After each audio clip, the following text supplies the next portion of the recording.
orang yang selama hidupnya tidak pernah menyembah Allah, bagaimana bisa dikatakan dia baik terhadap Tuhannya? Tapi dia kan baik terhadap manusia. Satu dulu. Yang kedua, orang selama hidupnya ya tidak pernah percaya dengan Tuhannya. Ya, misalnya, atau tidak pernah mempedulikan aturan-aturan dan ucapan serta panduan hidup yang diberikan oleh Tuhannya. Ini dia katakan dia tolak itu. Nah, ini orang baik atau bukan dengan Tuhannya dulu? Kita bicarain dulu. Ya, tidak baik. Tidak baik. Itu pertanyaannya, seandainya lah dia berbuat baik terus.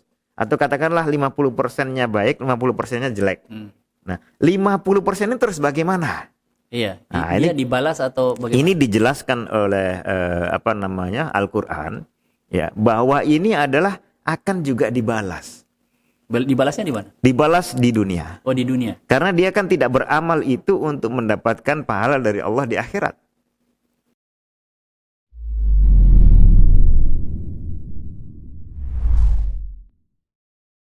Assalamualaikum warahmatullahi wabarakatuh. Waalaikumsalam warahmatullahi wabarakatuh. Masya Allah, ketemu lagi Ustaz.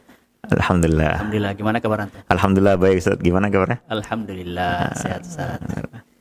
Insya Allah kita akan kembali berdiskusi. Beberapa pertanyaan, semuanya masih tersisa beberapa pertanyaan di pertemuan-pertemuan sebelumnya, terutama terkait dengan keimanan. Ada satu tema yang juga sepertinya cukup bagus untuk diulas, adalah kaitannya dengan iman kepada takdir. Sebelum kita lebih dalam pembahasan, mungkin kita perlu tahu kira-kira definisi iman kepada takdir itu seperti apa. Ya, bismillah, alhamdulillah. Jadi ini merupakan tema yang memang sangat penting ya, dan dikenal oleh umat Islam sebagai salah satu rukun iman. Ya, rukun iman yaitu iman terhadap takdir, iman terhadap qadar. Ada yang menyebutnya terhadap qada dan qadar, yang baik maupun yang buruk, dan itu disebutkan antara lain dalam hadis yang sangat terkenal kita tahu semua, ketika Rasulullah ditanya oleh malaikat Jibril yang menyamar menjadi seorang lelaki, lalu bertanya apa itu iman. Nah, salah satu penjelasan Rasulullah adalah iman terhadap qadar atau terhadap takdir yang baik maupun yang buruk. Dan hadis ini disebutkan, diriwayatkan antara oleh Ibnu Umar dari ayah beliau, adalah pada saat beliau mendengar laporan mulai adanya orang di antara umat Islam yang mengingkari takdir. Maka memang tema takdir itu tema yang sangat penting berkaitan dengan persoalan akidah dan keagamaan secara umum, yang sudah mulai muncul adanya perbedaan dan penyimpangan di masa-masa akhir generasi sahabat. Berarti sudah sangat klasik ya? Sangat klasik. Dan kalau kita bisa mulai mungkin dari pengertian ya. Pengertian takdir itu seperti apa? Seperti bisa dijelaskan, seperti dijelaskan oleh Al-Quran, oleh hadis, dan juga banyak penjelasan para ulama. Jadi kan pada intinya semua mukmin ini percaya Allah lah satu-satunya sang maha pencipta. Betul. Ya. Oleh karena itu, semua yang selain Allah ini adalah ciptaannya Allah. Khaliqu kulli syai' berarti pencipta segala sesuatu. Yeah. Nah, karena manusianya kemudian aneka macam kejadian ini adalah perkara-perkara yang ada dan itu selain Allah, maka itu juga mestinya adalah bagian dari ciptaan Allah. Oleh karena itu takdir itu tidak lain tidak bukan adalah penciptaan ya, dengan ukuran-ukuran atau dengan rancangan-rancangan. Ya. Makanya ada dua poin penting yang perlu diakui dalam keimanan terhadap takdir itu, yaitu bahwa Tuhan sudah merancang semua yang akan terjadi itu, lalu kemudian Tuhanlah yang mengadakan itu semua. Perancangan itu berarti Tuhan sudah mengetahuinya, ya. Lalu kemudian Tuhan mencatatnya. Ini kita tahu informasinya dari Al-Quran dan juga dari hadis-hadis. Ya, apa yang sudah diketahui oleh Allah itu kemudian dicatat oleh Allah di lembaran yang terjaga, di catatan induk yang juga dikenal sebagai Lauh Mahfuz. Lalu kemudian pada saat perkara itu akan terjadi, nah di sini Allah akan menghendaki perkara itu, kemudian menciptakannya, mengadakannya setelah sebelumnya sudah dirancang, dicatat, kemudian dikehendaki untuk diadakan, maka diadakan. Jadi takdir ini apakah relevan kalau dikatakan dia penciptaan atau perbuatan Allah Subhanahu wa taala? Ya, takdir itu perancangan, kemudian sampai pewujudan dari apa yang direncanakan. Dan itu semuanya adalah perbuatannya Allah, ya, yang kemudian menghasilkan si makhluk. Innama amruhu idza arada syai'an ayyaqula lahu kun fayakun. Allah hanya mengatakan kun, maka dia pun ada. Kemudian ada pula beberapa makhluk tertentu yang diciptakan Allah dengan cara yang lebih istimewa. Tapi intinya adalah semua makhluk diciptakan Allah, termasuk kejadian-kejadian atau peristiwa-peristiwa yang ada pada diri makhluk. Termasuk juga perbuatan yang dilakukan oleh setiap makhluk. Itu juga merupakan ciptaan. Karena dia tidak mungkin ada tanpa ada penciptanya. Dan tidak mungkin penciptanya itu adalah selain Allah. Ada sebuah statement yang mungkin selama ini sering kita jumpai, bahwa para ulama kita itu tidak menganjurkan untuk terlalu banyak masuk ke dalam pembahasan takdir. Ya. Bahkan dianalogikan seperti memandang matahari, artinya semakin ke dalam semakin kabur, semakin tidak jelas. Apakah pernyataan itu, apa maksud dari pernyataan itu? Apakah memang sebaiknya kita tidak usah masuk ke dalam perkara-perkara takdir itu yang ujung-ujungnya mungkin bisa sampai membuat orang tersesat? Ataukah memang dia adalah sesuatu yang masih bisa dirasionalkan, masih bisa dinalar oleh akal sehat manusia? Ya, jadi pembahasan tentang takdir itu kan banyak. Ya. Banyak poinnya, banyak cabang persoalannya. Ya. Ada pembahasan-pembahasan yang tanpa kita membahasnya pun itu sudah terjelaskan, sudah terbahas di Al-Quran dan hadis. Ya. Dan ada pembahasan, kalau kita bisa pilah paling tidak ada 4 atau 5 pembahasan utama dalam takdir. Yang pertama adalah pengertian dari takdir itu sendiri apa. Ya. Kita tadi sudah singgung. Yang kedua adalah tahapan-tahapan takdir itu apa. Ini sudah dijelaskan oleh hadis-hadis dan sebagian oleh ayat Al-Quran. Bahwa pernah takdir itu dicatat di Lauh Mahfuz.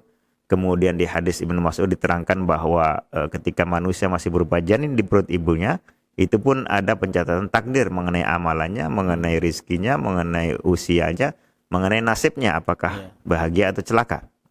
Ada kemudian pembahasan mengenai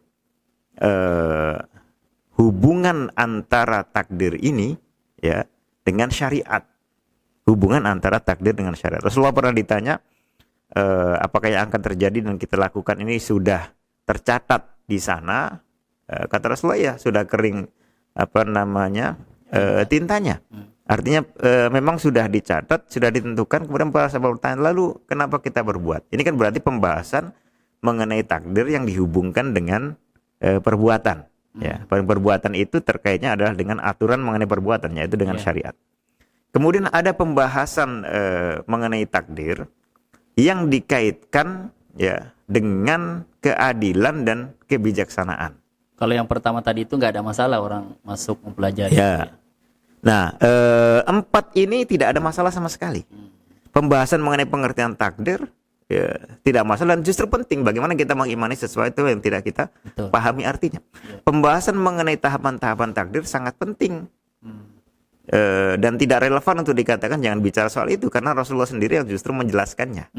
Ada di Al-Quran misalnya juga takdir tahunan, ya, malam Lailatul Qadar itu kan malam takdir. Takdir tahunan, fiha yufraku kullu amrin hakim. Di malam Lailatul Qadar itulah dirinci, dijelaskan atau diturunkan atau disalin perkara-perkara yang mapan untuk 1 tahun ke depan. Ini pembahasan nomor 2 tidak ada persoalan. Pembahasan terkait ketiga, yaitu hubungan antara takdir dengan amalan, juga pembahasan penting karena di situ mengandung syubhat. Kalau sesuatu sudah ditakdirkan, lantas kenapa kita berbuat? Ya, ini mungkin nanti kita bisa bahas. Tapi itu pernah ditanyakan sahabat dan dijelaskan oleh Rasulullah. Bukan dilarang untuk dibahas. Ya, justru untuk supaya kita lebih bisa memahami apa yang kita imani itu. Ya. kaitannya dengan agama. Lalu pembahasan bahwa di dalam takdir itu Allah tetaplah maha adil dan maha bijak, ini juga sangat penting untuk menjawab syubhat bahwa yang menganggap bahwa takdir itu mengandung ketidakadilan. Ya, apalagi yang melahirkan makhluk-makhluk yang ingin membangkang seperti dilakukan oleh iblis. Iblis kan putus semacam protes, ya, protes dengan takdir bahwa dia dijadikan sebagai makhluk yang dia ditakdirkan sebagai makhluk yang diciptakan dari bahan yang menurut dia lebih bagus. Kok kemudian dia diperintahkan untuk bersujud ke makhluk yang menurut dia bahan ciptaannya itu lebih rendah. Lebih rendah, ya. Ya kan? Kemudian dia itu terjebak di salah satu problem pemikiran di yang ketiga tadi. Membenturkan komparasi antara takdir dengan syariat. Dia membenturkan antara takdir dia diciptakan sebagai makhluk dari bahan yang baik dengan dia disuruh sujud ke makhluk dalam hal ini api, ya. Ya, dalam hal ini api menurut dia lebih baik daripada tanah. Kalau makhluk yang diciptakan dari api lebih baik dari makhluk tanah, kan begitu? Ya. Alasan iblis ya untuk menolak syariat. Jadi membenturkan ini. Lalu yang lebih penting lagi, setelah dia tahu dia ternyata tersesat dan dia tahu bahwa ketersesatan dia itu adalah ditakdirkan oleh Tuhan, dia memprotes ini. Fabima aghwaytani, maka atas dasar engkau telah menyesatkan aku. Nah ini kata iblis. Jadi iblis tidak terima dia ditakdirkan sesat, mungkin menganggap bahwa Tuhan itu tidak adil atau tidak bijak. Maka dia kemudian membalas dendam dengan meminta agar diberikan kesempatan untuk menjerumuskan dan mencelakakan manusia. Maka di sini juga perlu kita clearkan bahwa tidak ada persoalan antara takdir dengan sifat Tuhan sebagai Sang Maha Adil dan Sang Maha Bijaksana. Justru kita akan menunjukkan itu. Artinya boleh saja orang mempelajari dan mendalami. Dan justru itu penting untuk menyeka kekeliruan. Nah, kemudian yang kelima ini. Nah, yang kelima adalah takdir dalam arti pembahasan mengenai rahasia di balik itu. Yaitu apa alasan dari Allah mentakdirkan ini atau itu. Dan inilah yang diperingatkan oleh para ulama. Ini yang diperingatkan karena kita tidak akan tahu secara lengkap hikmah Allah dari satu peristiwa yang diciptakannya. Dari sekian rangkaian peristiwa yang ditakdirkannya. Kalaupun kita tahu, kita juga tidak akan tahu secara lengkap. Jadi membicarakan masalah itu adalah membicarakan perkara yang kita tidak akan dapat ilmunya. Seperti kita membicarakan kaifiyah atau modalitas, ya, atau wujud visual ataupun wujud nyata dari sifat-sifat atau zat Allah Subhanahu wa taala. Itu pembicaraan yang tidak ada gunanya. Ya, tidak akan mencapai satu ilmu pengetahuan karena kita tidak diberikan ilmu itu. Begitu juga membicarakan secara pasti dan lengkap hikmah Allah dari setiap kejadian. Ya, kalaupun kita dapat ilmunya diberitahu sedikit saja. Seperti yang kita diberitahukan sifat-sifat Allah Subhanahu wa taala dengan sebagiannya diberikan sedikit detail. Ya, tapi kalau kita tidak diberi itu untuk hal-hal yang kita tidak mengerti, ya tidak akan ada sumbernya. Ini bagian dari perkara yang gaib.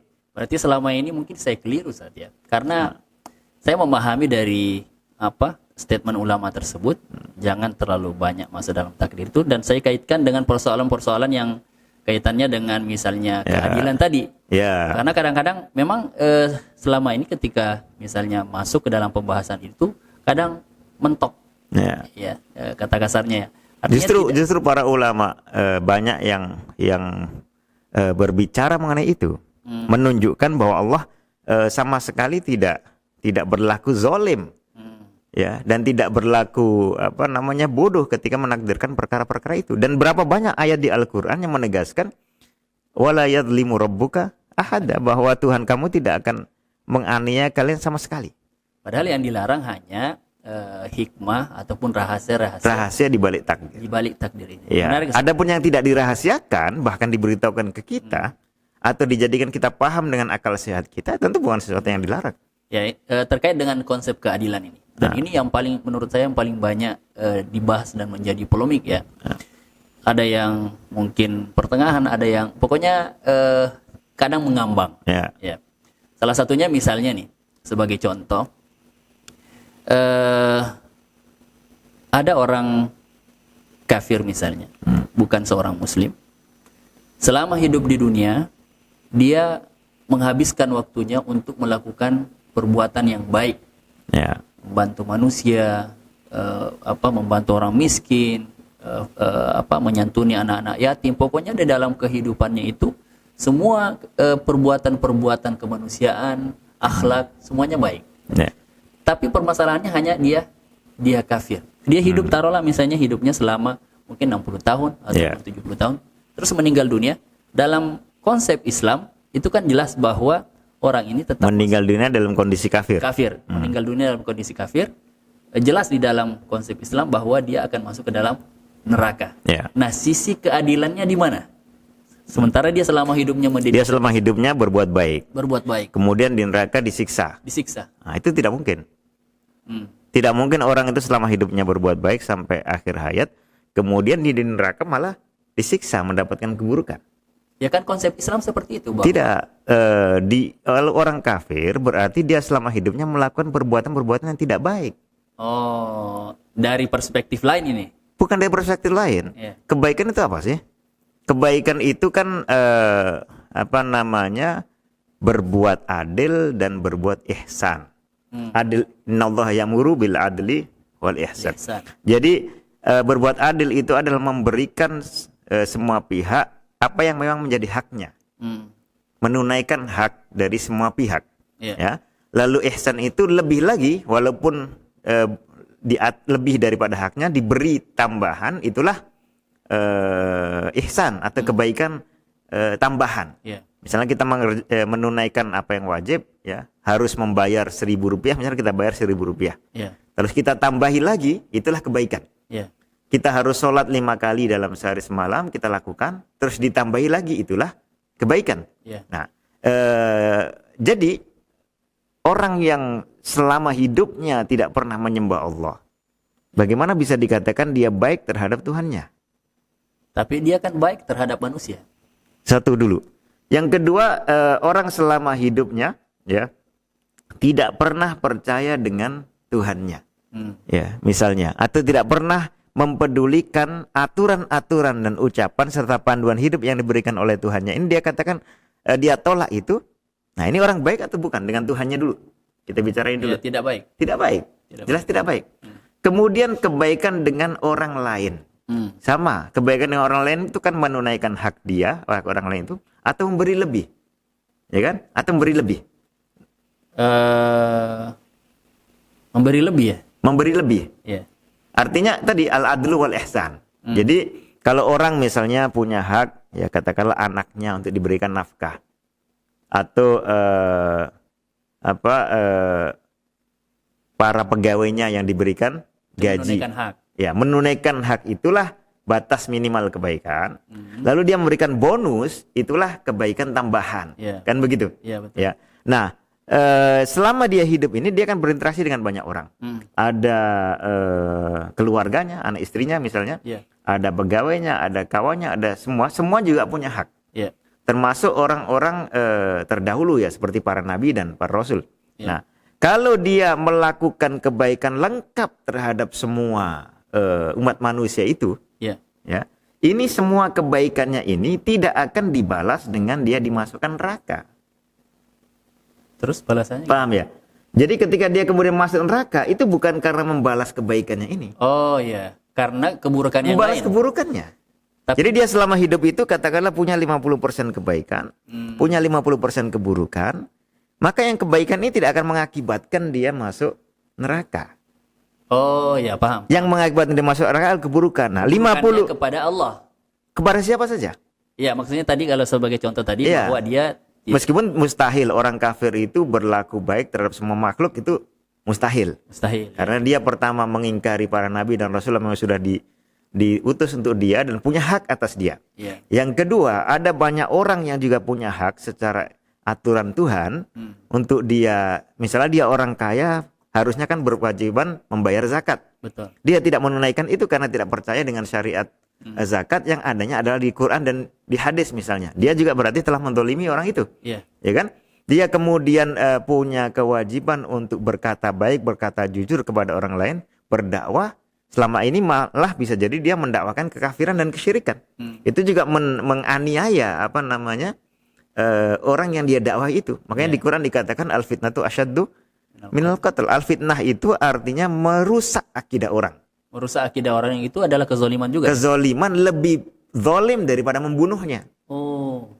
Orang dibunuh, Justru lebih Ustaz, zolim lebih daripada zolim. Orang dibunuh tapi dia masih beriman, nanti di neraka masuk surga. Ya kan? Tapi dia sesatkan, dia rusak akidahnya, dia nanti orang itu masuk neraka. Mana yang lebih kejam? Ya, yang memasukkan ke Ya, makanya al-fitnah itu lebih kejam. Fitnah ini bukan dalam bahasa Melayu atau Jawa yang bahasa Indonesia yang artinya menuduh. Iya, Bukan, tapi mengganggu. Mengganggu apa? Mengganggu akidah dan keyakinan orang itu. Kan itu yang dulu dilakukan oleh kafir Quraisy terhadap para sahabat Nabi, diganggu agamanya. Lalu ketika sahabat Nabi dikatakan melakukan satu pelanggaran karena sebagian mereka perang di bulan-bulan yang suci, mereka mencela. Lalu salah satu tanggapannya adalah membunuh itu, seandainya memang benar mereka membunuh secara keliru, ya, merusak akidah lebih kejam daripada perbuatan itu. Yeah. Nah ini, jadi sulit dibayangkan orang kafir seumur hidup dia berbuat baik terus. Ya. Lalu pertanyaannya, seandainya lah dia berbuat baik terus, atau katakanlah 50%-nya baik, 50%-nya jelek. Nah, 50% ini terus bagaimana? Iya, Nah, dia ini dibalas atau bagaimana? Ini dijelaskan oleh Al-Qur'an, ya, bahwa ini adalah akan juga dibalas. Dibalasnya di mana? Dibalas di dunia. Oh, di dunia. Karena dia kan tidak beramal itu untuk mendapatkan pahala dari Allah di akhirat. Ya, Ibnu Jud'an salah seorang yang dermawan di masa Rasulullah itu di masa Rasulullah atau sebelum beliau pernah ditanya Rasulullah oleh Aisyah, bagaimana dia nasibnya? Apakah akan bisa menyelamatkan kebaikan dia banyak bersedekah itu untuk di akhirat? Nanti kata Rasulullah tidak. Sebab dia sama sekali tidak pernah percaya dengan hari akhirat, atau dia sama sekali tidak pernah minta kepada Allah, Rabbi firli yaumaddin, ya Allah ampuni aku untuk kepentingan nanti hari akhirat. Dia tidak pernah minta kepada Allah, ya, atau tidak pernah menunaikan perintah Allah untuk yang akan menjamin keselamatan nanti dia di akhirat. Maka kebaikannya itu tetap dibalas oleh Allah. Tapi di akhirat sudah habis, sudah lunas di dunia. Lunas di dunia, dan di akhirat dia tidak dapat. Di akhirat tidak bawa kebaikan apa-apa, sambil bawa dosa karena tidak melakukan sekian banyak kewajiban. Ya. Lalu sebetulnya membalas kebaikan itu sendiri sekian banyaknya itu bukan merupakan kewajiban Tuhan. Bukan merupakan kewajiban Tuhan. Ya, kan manusia diberikan nikmat misalnya. Ya. Kita diberikan nikmat.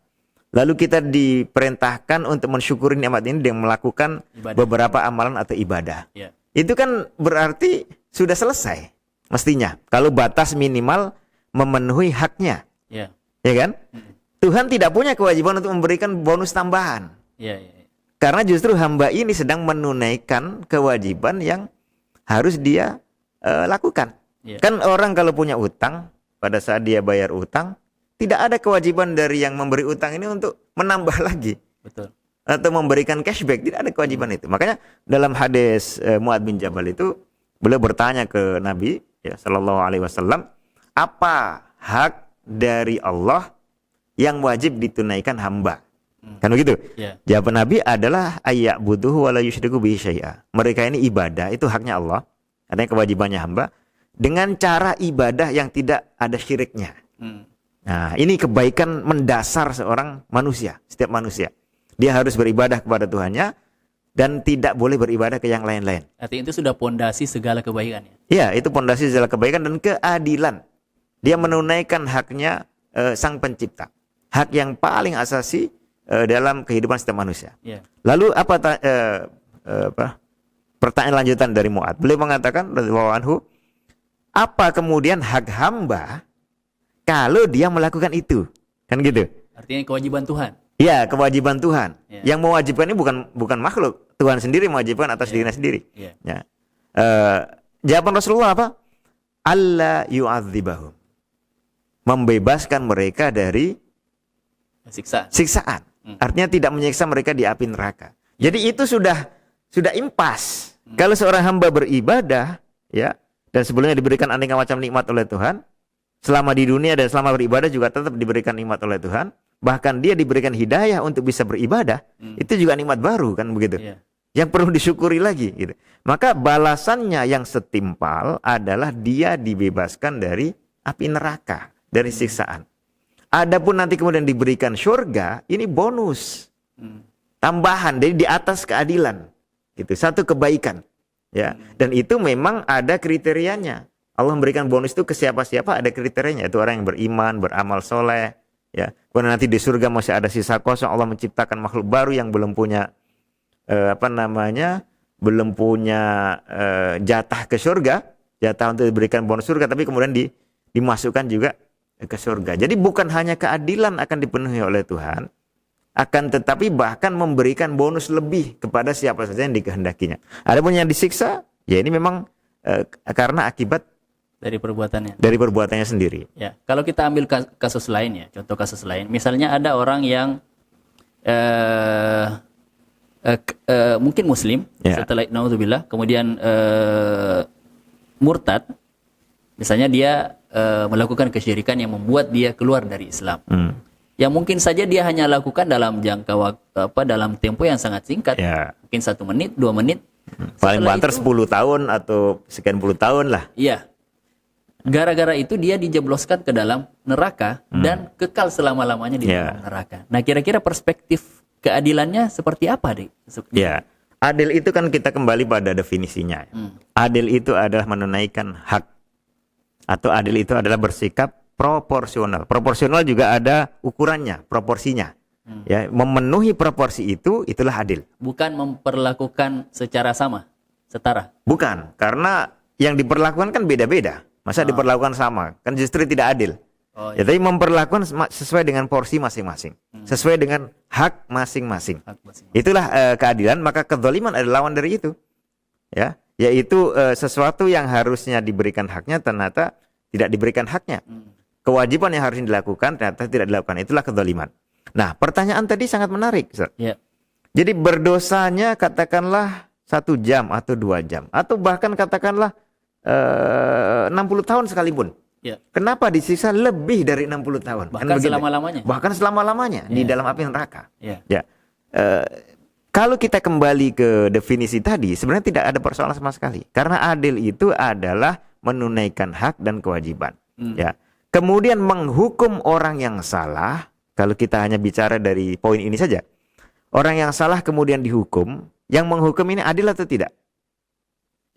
Adil. Tidak zalim dia. Tidak zalim. Dia memaafkan pun tetap adil. Dia menghukum pun tetap karena memang adil. Dia memang berhak untuk menghukum orang itu. Kan begitu. Lalu kemudian apa jenis hukuman yang perlu diberikan, yang boleh atau layak atau pantas diberikan ke orang itu? Kemudian berapa lama hukuman ini akan berlangsung? Itu apa tolak ukurnya? Siapa yang menentukan bahwa dia harus dihukum dengan cara begini atau begitu? Siapa yang menentukan bahwa dia boleh atau harus dihukum sekian lama atau sekian lama? Kembali kepada yang meletakkan aturan.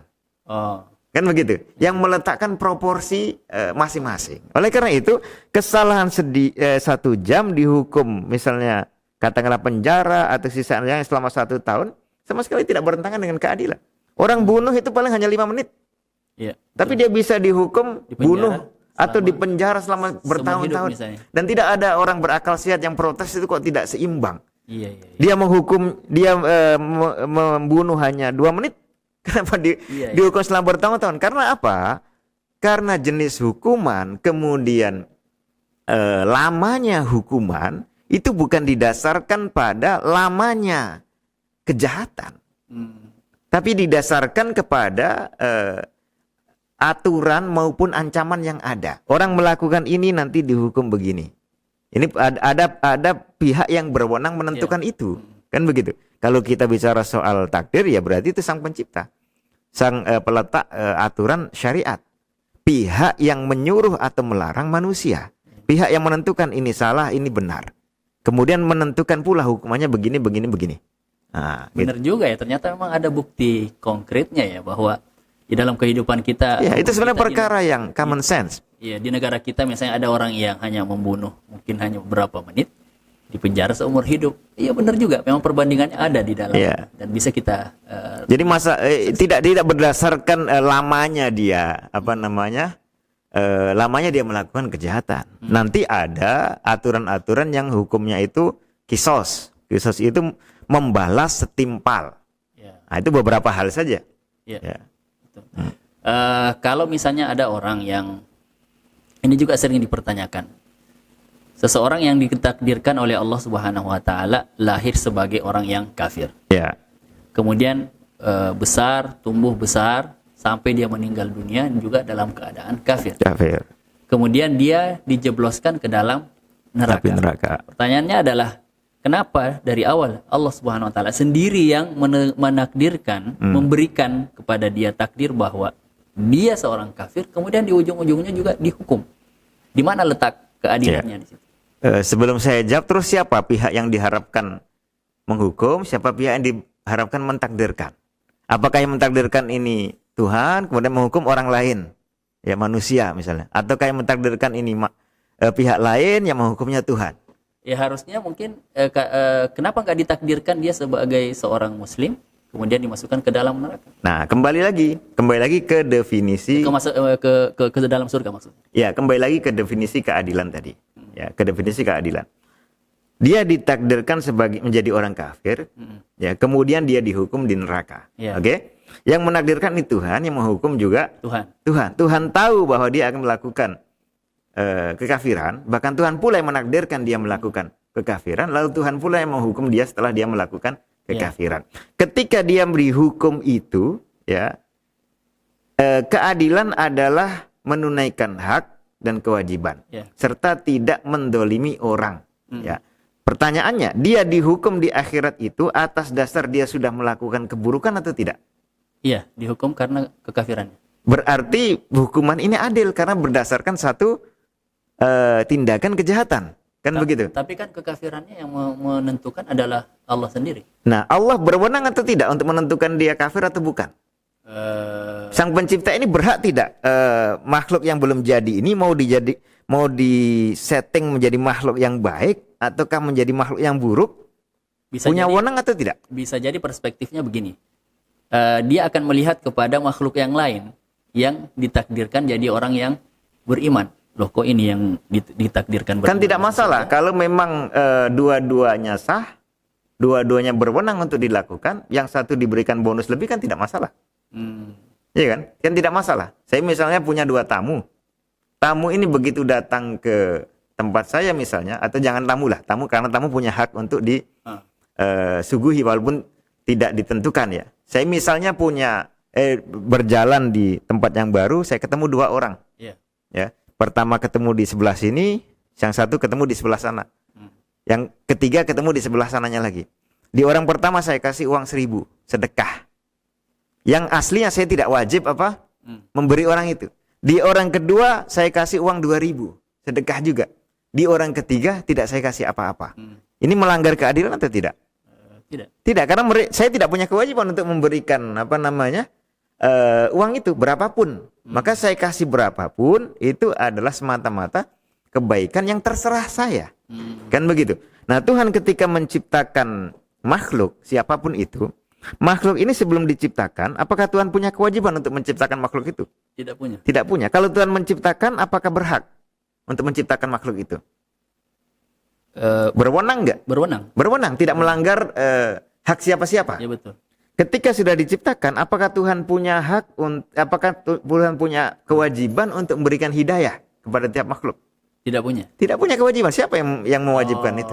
Atas dasar apa Tuhan wajib memberikan hidayah kepada tiap makhluk? Tidak ada. Artinya ketika dia takdirkan A kafir ataupun B masuk mukmin, ya. di sini nggak ada sama sekali nggak ada pelanggaran terhadap keadilan.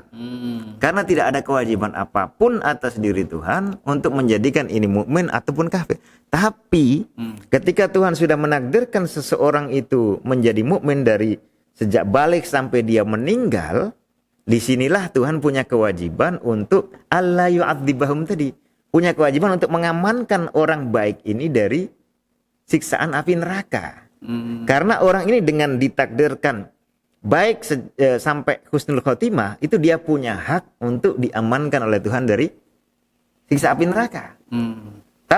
Maka menjadi zalim kalau Tuhan kemudian memasukkan dia ke neraka. Orang yang baik dari awal sampai husnul khotimah ini.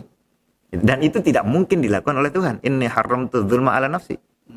Tuhan sudah berjanji bahwa aku mengharamkan kezaliman atas diriku. Nah, tapi kalau dia ditakdirkan melakukan keburukan dan itu dilakukan sendiri secara sadar oleh manusianya ini, walaupun semuanya adalah settingan dari Tuhan, dan di balik settingan itu banyak hikmah yang tadi kita tidak perlu mengorek-ngorek apa hikmah di balik kenapa sih Tuhan menciptakan iblis, kenapa menciptakan Fir'aun, kenapa menciptakan orang yang buruk, kenapa kok tidak semua dijadikan seperti malaikat. Apapun jawabannya pasti ada tujuannya, dan tujuannya mulia. Kita tahu maupun tidak jadi persoalan. Ini juga terkait dengan fakta sekarang bahwa jumlah manusia itu kan ada mungkin sekitar 7 miliaran ya. Yang beriman itu hanya sekitar 2 miliaran. Kenapa Allah Subhanahu wa taala tidak memberikan atau menjadikan semuanya beriman saja? Ya, atau menjadikan sebagai mayoritas misalnya. Ya, sebagai mayoritas misalnya. Padahal kan Allah itu Maha Adil, ya sudah terkait juga dengan keadilan, juga terkait dengan rahmat Allah Subhanahu wa taala yang Maha Pemurah. Ya, jawabannya sama dengan tadi, bahwa kenapa Tuhan mendesain seperti itu, misalnya merancang seperti itu, jawabannya adalah karena alasan-alasan tertentu. Yang alasan-alasan itu mulia. Yang kita tahu alasan itu maupun kita tidak tahu alasan itu tidak mengubah apa-apa. Dan itu yang kita dilarang untuk masuk ke dalam situ. Untuk terlalu masuk ke dalam situ, ya. Kecuali dalam rangka sekedar ingin mengambil pelajaran untuk semakin membuat kita mengagungkan Allah Subhanahu wa taala. Kan malaikat juga pernah bertanya, kenapa sih Tuhan menciptakan makhluk di bumi yang akan berbuat kerusakan? Sementara kita udah berbuat baik ini. Kenapa kok pakai diciptakan makhluk yang akan buat kerusakan? Apa jawab Tuhan? Inni a'lamu ma la ta'lamun. I know what I do. Gitu. Saya tahu apa yang aku tahu apa yang tidak kamu ketahui. Artinya ada alasannya itu. Jadi jangan khawatir. Ada alasan mulia. Lalu ditunjukkan satu contoh saja hikmah. Manusia ternyata punya beberapa kelebihan ilmu yang tidak dimiliki malaikat. Maka ini adalah potensi kebaikan. Jadi walaupun ada potensi kerusakan, ada potensi kebaikan. Dan kebaikan ini ketika sedikit di antara kerusakan yang banyak, dia akan menjadi sangat istimewa, sangat berharga, yang layak untuk kemudian nanti diganjar dengan balasan yang sangat mulia. Gitu. Yang tidak mungkin ini terwujud tanpa adanya pihak lain yang menjadi pihak buruknya, gitu, pihak negatifnya. Yang pihak negatif ini juga tidak dizalimi. Ya, baik, Ustaz. Kalau terkait dengan hidayah, masih kembali terkait dengan hidayah. Kalau ada orang yang mengatakan bahwa posisi dia misalnya saat ini, posisi dia adalah orang yang katakanlah juga sama kafir. Ya, posisinya kafir. Dia mengatakan, sudahlah, kalau saya Allah nanti takdirkan saya beriman, bisa jadi dia sudah banyak mendengarkan tentang Islam misalnya. Ya. Kalau Allah takdirkan nanti saya beriman, ya saya akan beriman. Kalau tidak, ya begini saja. Saya pasrah terhadap takdir Allah Subhanahu wa taala. Nah, kira-kira bagaimana seperti itu? Pada saat dia mengucapkan itu kan dia tidak lepas dari kewajiban-kewajiban.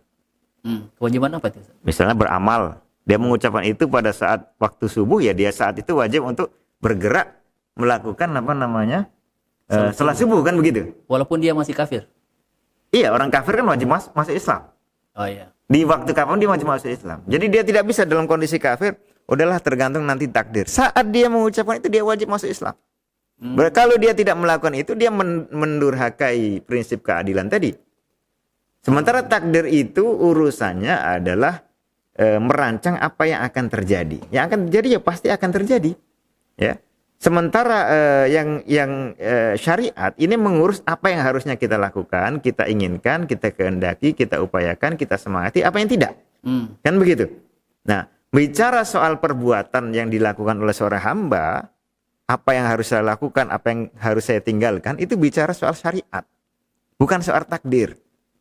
Oh, harus dipisahkan ya? Iya, karena takdir ini perbuatannya Allah, perancangannya Allah. Ya, kita tidak punya urusan untuk melakukan apa-apa terhadap takdir itu. Yang kita punya urusan itu adalah melakukan apa-apa terhadap syariat yang sudah ditunjukkan ke kita. Kalian harus sholat, kalian harus zakat. Iya. Nah, makanya orang begini tidak akan konsisten. Nanti kalau ditanya misalnya tiba-tiba dia kafir lalu masuk neraka. Protes, kenapa kok saya masuk neraka? Ya, pada saat dia tidak mau sholat dia katakan ya sudah takdirnya begitu, kan gitu. Pada saat dia masuk neraka protes, kenapa sih dia masuk neraka? Jawabnya sama, ya sudah takdirnya begitu. Kan gitu. Tidak akan mau konsisten, tidak menerima kalau pas tidak enak. Jadi seharusnya orang yang sudah punya pernyataan seperti itu, dia sudah wajib untuk segera masuk ke dalam Islam. Seseorang itu berpikir mengenai apa yang dia lakukan itu adalah panduan dia syariat. Aturan dari Tuhan, kan gitu. Bukan takdir, maka takdir tidak diberitahukan ke kita rinciannya. Karena memang kita tidak mau diapain. Jadi itu sikap yang keliru saja. Iya, jelas sikap yang keliru. Dan yang juga sangat penting begini, ya. Ketika seseorang membicarakan masa depannya, ini ada 3 jenis. Ya, 3 jenis lengkapnya. Yang pertama ada orang yang sudah diberitahukan nasib kamu nanti masuk surga. Seperti Nabi, seperti Abu Bakar, Umar, Utsman, ya. Dan sahabat-sahabat lainnya sudah diberitahu kamu nanti masuk surga. Yang kedua ada orang yang diberitahu kamu nanti masuk neraka, seperti iblis, ya, seperti Fir'aun ketika sudah akan mengaku beriman diberitahu sudah enggak, ya, seperti Abu Lahab. Abu Lahab ketika masih hidup diberitahu kamu nanti masuk neraka, ya, gampangannya begitu, bahkan kamu dan istrimu, kan begitu. Ada orang ketiga tidak diberitahu apa-apa. Nah, orang yang pertama yang diberitahu akan masuk neraka, akan masuk surga, maaf, itu sangat layak untuk dia kemudian banyak beramal. Ya, dia tidak mungkin kemudian berakhir dengan su'ul khatimah. Itu. Dan kita lihat orang begitu justru semangat. Makanya Nabi ketika diberitahu masuk neraka, astagfirullah, diberitahu apa? Masuk surga, dalam arti diberitahu akan dihapus dosanya sehingga tidak akan masuk neraka. Beliau mengatakan, lah, apakah saya tidak menjadi hamba yang bersyukur? Sudah diberikan karunia itu dan diberitahukan akan mendapat karunia itu, ya maka justru semangat. Ini orang jenis pertama. Orang jenis ketiga yang tidak tahu, ya, nanti masuk neraka atau masuk surga, ini ya justru tentu semangat beramal karena kita nggak tahu nih, semuanya masih mungkin bagi kita. Adapun orang kedua yang diberitahu seperti Abu Lahab akan masuk neraka, orang begini sudah tidak punya tuntutan syariat, tidak punya tugas, ya. Dakwah kepada dia berhenti. Oh, artinya ketika turun ayat itu memang sudah tidak ini lagi. Iya, dia sudah dipastikan akan masuk neraka, maka tidak ada lagi kemungkinan dia akan dalam kehidupannya itu berakhir dengan husnul khatimah. Sudah selesai, sudah diberitahukan. Seperti halnya orang ketika nazak dan kemudian ditampilkan nanti dia akan masuk surga neraka, sudah selesai. Dia tidak punya kesempatan lagi untuk menambah atau mengubah kebaikan. Sama seperti orang nanti di akhir zaman, ya, wallahu alam, yang ketika matahari sudah terbit dari barat, sudah tertutup pintu taubat. Apa artinya tertutup pintu taubat? Mau sholat nggak sholat sudah sama saja. Mau beriman nggak beriman sudah waktunya habis, kesempatan untuk habis. Sama seperti orang sudah di dalam neraka, isbiru aw la tasbiru, ya. Kalian mau sabar enggak sabar, sawaun alaikum, sama saja bagi kalian. Sudah tidak ada lagi peluang untuk menambah rekening, ya, menuju surga dan rekening yang menyelamatkan dari neraka. Masya Allah, luar biasa Ustaz faidah-faidahnya. Sangat mencerahkan. Jazakumullah khairan. Wa jazakumullah alam bisawab.